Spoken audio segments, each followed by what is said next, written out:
উপনির্বাচন হবে আর রেজাল্ট কি হবে আগে থেকেই জানা যাচ্ছে। তো এই সরকার আসার পর থেকে আমরা এটাই দেখছি, একটার পর রেজাল্ট হয় আর 70-80-90% ভোট ওই সরকারি পার্টি পেয়ে যায়। তো সেজন্য এর নতুন কিছু চিন্তা ছিল না। একটা সিট আমাদের ছিল মাদারিহাট, যেটা সেটা আমরা লড়াই দিয়েছি, আশা ছিল যে একটু ভালো রেজাল্ট হবে, সেটা হয়নি। আগে 4টে সিট আমরা হারলাম, সেখানে আমাদের জেতা সিট ছিল, সেখানে অনেক বেশি ফারাক ছিল। এইভাবেই ভোট হয়, এখানে ভোট করানো হয়। সরকার, তার পুলিশ, তার প্রশাসন, গুন্ডা, লোকে ভয়ে ভোট দিতে যায় না। সিতাইতে আমি গেছিলাম, ওরা বলছিল ভোট দিতে পারবো তো, আমরা বেরোবো কিনা, এই ধরনের প্রশ্ন থাকে বলে একতরফা ভোট হয়। তো সেখানে অন্য কিছু আশা করা যায় না।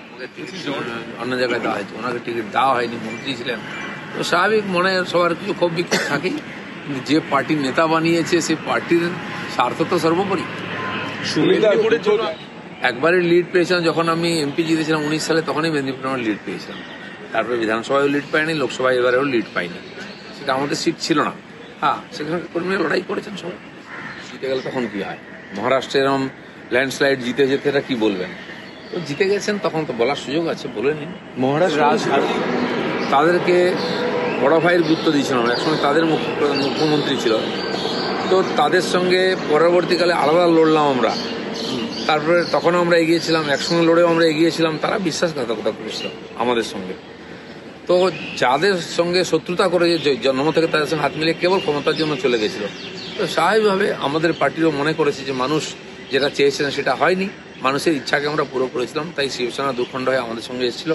আর যেটা এসছে ওটাই যে আসল শিবসেনা নির্বাচনের প্রমাণ হয়ে গেছে। জিত বলেও সেরকম এসেছিল, কিন্তু হয়নি, যে কোনো কারণে হোক। নিশ্চয়ই সেখানকার লোকেরা ভাববেন যে কি কারণে কোথায় সমস্যা আছে। পার্টিটা যদি না থাকে কোথায় লাগবে লোকে, সোশ্যাল মিডিয়াতেই আছে। তারা যেভাবে বাংলার সাধারণ মানুষের সঙ্গে বিশ্বাসঘাতকতা করেছেন, আরজিকর আন্দোলন নিয়ে যেভাবে বিপদগামী করে মমতা ব্যানার্জিকে বাঁচাবার চেষ্টা করেছে, এই জিনিসটা সাধারণ মানুষ ক্ষমা করবেন, এটা এক্সপোজ হয়ে গেছে। আমাদের ভিডিও ভালো লাগলে লাইক এবং শেয়ার করুন, কমেন্ট সেকশনে গিয়ে জানান আপনাদের মতামত। আরও ভিডিও পেতে আমাদের চ্যানেল সাবস্ক্রাইব করুন এবং প্রতি মুহূর্তে খবরের আপডেট পেতে প্রেস করুন বেল আইকন।